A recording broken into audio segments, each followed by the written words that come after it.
Namaskar and welcome to this episode of Voice of Bengal Ground Zero Report. Cooch Behar, one of the most prominent districts in West Bengal.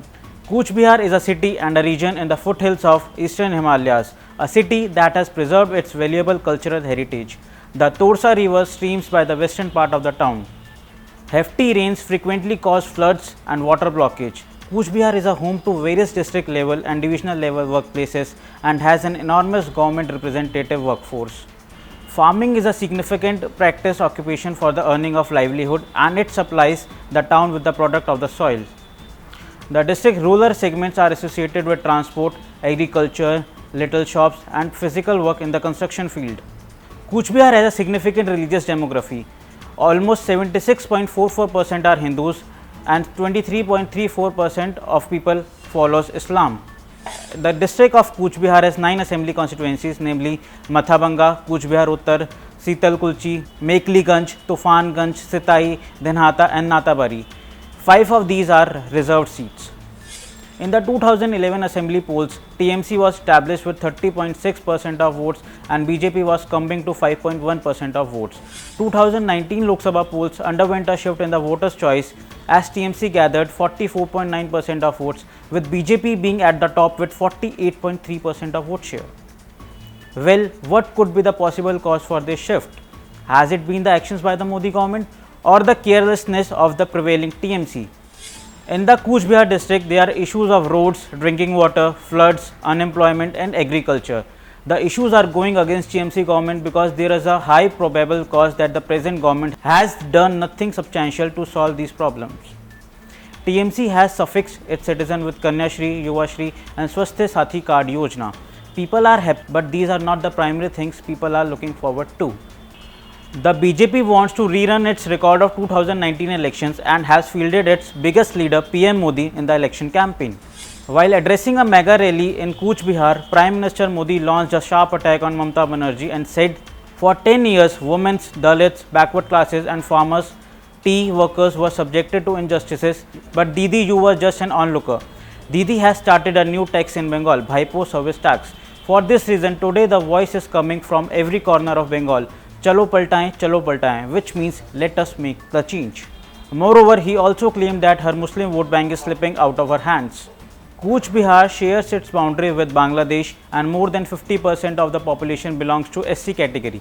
There is just too much political violence in Cooch Behar, like the hyped up murder of the BJP worker in Tufanganj and the very recent murder of leader Amit Sarkar in Dhenhata. Amit Sarkar was the BJP Mandal president from Dhenhata town who was hanged to death by TMC goons just 72 hours before the first phase of polling. Is this what TMC meant by Khela Hobe?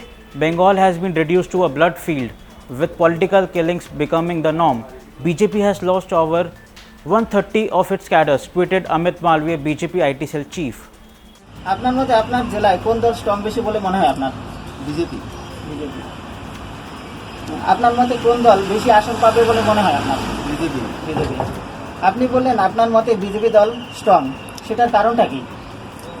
BJP উন্নয়ন হলো ভারতে বিভিন্ন রাজ্যে, বেশিরভাগ রাজ্যে BJP এগিয়ে আছে এবং নরেন্দ্র মোদী প্রধানমন্ত্রী হিসেবে যে কাজ করেছে ৭৩ বছরে কোনো প্রধানমন্ত্রী এরকম কাজ করতে পারে। আপনার জেলায় প্রধান পলিটিক্যাল ইস্যুটা কি? পলিটিক্যাল ইস্যু আমরা সোনার বাংলা করব, আমরা যাতে আমাদের পশ্চিমবাংলা এবং কেন্দ্র এবং বাংলায় একই ডাবল ইঞ্জিন সরকার হোক, আমরা যাতে সোনার বাংলা একটা কুকুরও যাতে না খেয়ে মরে না, সাধারণ মানুষের যাতে সুবিধা হয়, বিভিন্ন রকমের সমস্যা দূর হয়, রাস্তাঘাট পানীয় জল থেকে শুরু করে খাদ্য, বেকার সমস্যা। আচ্ছা, টিএমসির কোন কাজে আপনি খুশি আছেন? টিএমসির আমি কোনো কাজেই খুশি নই, কারণ ওরা বিভিন্ন খাতের থেকে যে তোলা আদায় করে সেই তোলা কাটমানি হিসেবে ব্যবহার করে।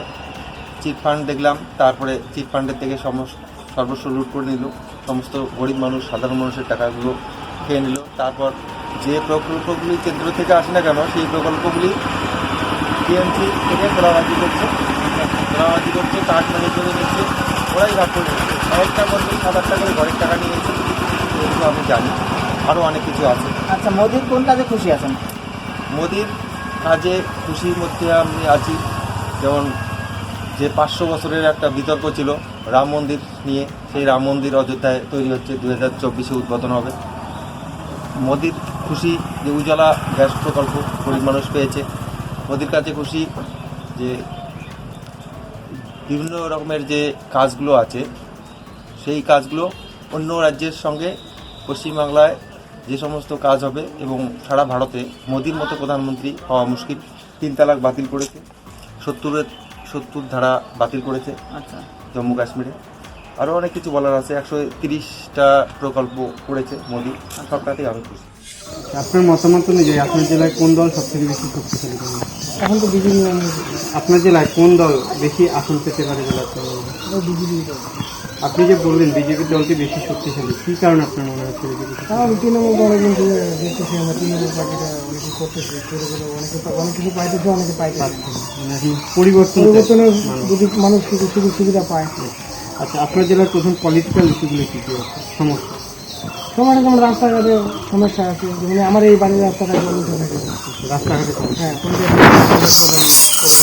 আচ্ছা, টিএমসির কোন কাজে আপনি সবথেকে বেশি খুশি? কোন কাজটা বলবেন? কন্যাশ্রী ওইটাই আচ্ছা, মোদী সরকারের কোন কাজে আপনি সবথেকে বেশি খুশি? ওই রাম মন্দির। রাম মন্দির নিয়ে। আপনার মতামত অনুযায়ী আপনার জেলায় কোন দল সবথেকে বেশি শক্তিশালী বলে আপনি? আমার সবথেকে শক্তিশালী দল বিজেপি, ভারতীয় জনতা পার্টি। আমিও আপনার মতামত অনুযায়ী কোন দল বেশি আসন পেতে পারে বলে মনে হচ্ছে আপনার জেলায়? আমাদের কোচবিহার ডিস্ট্রিক্টে বিজেপির প্রভাবটা বেশি, বিজেপি জেতার সম্ভাবনা বেশি। আচ্ছা, আপনি যে বলবেন বিজেপি বেশি শক্তিশালী, কী কারণে আপনার মনে হয়? আমাদের এখানে যে সমস্ত দুর্নীতি, মানে নারী নির্যাতন থেকে শুরু করে আমাদের এখানে যে অন্যায়, তৃণমূল কংগ্রেস, যে টিএমসিপি, আজকে যে পরিস্থিতিতে এরা রাজ্যটা চালাইতেছে তার পরিপ্রেক্ষিতে আমার এটা বলার সম্ভাবনা বলছি, কারণ যে সমস্ত দুর্নীতি চলছে আমাদের এই মানুষ বিজেপিকে চাচ্ছে। আচ্ছা, আপনার জেলায় প্রধান পলিটিক্যাল ইস্যুগুলি কী কী আছে সমস্যা? আমাদের এখানে রাস্তাঘাট সমস্যা, বিশ্ববিদ্যালয়, স্কুল কলেজ, এগুলো সম্বন্ধে খুব সমস্যা। 100 দিনের কাজের সম্পর্কে আমি একটু বলতে চাই, কারণ যে সমস্ত গরিব দুর্নীতি মানুষ, এদের মানে যারা পাওয়ার যোগ্য তাদেরকে দিচ্ছে না, যারা বিল্ডিং বাড়ি এদেরকে দিচ্ছে, এই আমাদের। আচ্ছা, আপনার টিএমসির কোন কাজে আপনি সবথেকে বেশি খুশি? কোন কাজ ভালো? টিএমসি এখনও বর্তমানে কোনো কাজেই আমি খুশি না, কারণ আমি তাকে কোনো কাজই খুশি দেখছি।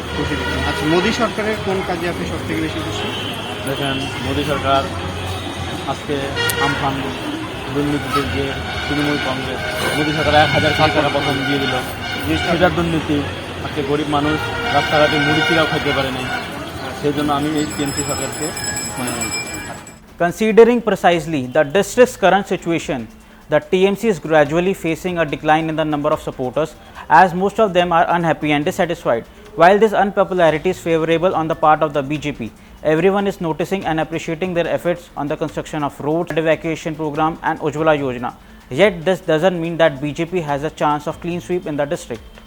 Targeting unemployment issues and solving the root cause by opening new schools and colleges is the change everyone is looking forward to. Also, on the account of the murder of BJP leader, the BJP has gained a sympathy over this matter. Most importantly, the majority comprising of Hindus are happy with the construction of Ram Mandir, and that is working in the favor of BJP.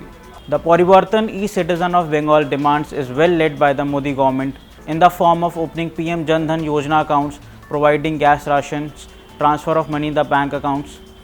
BJP government stands for the change as a ray of hope. But withstanding the current scenario, will the voters of Cooch Behar connect with the claims of TMC or call for a change by the BJP is a thing to watch. So let's wait and watch how the district is willing to welcome their wave of change. Stay tuned. Thank you.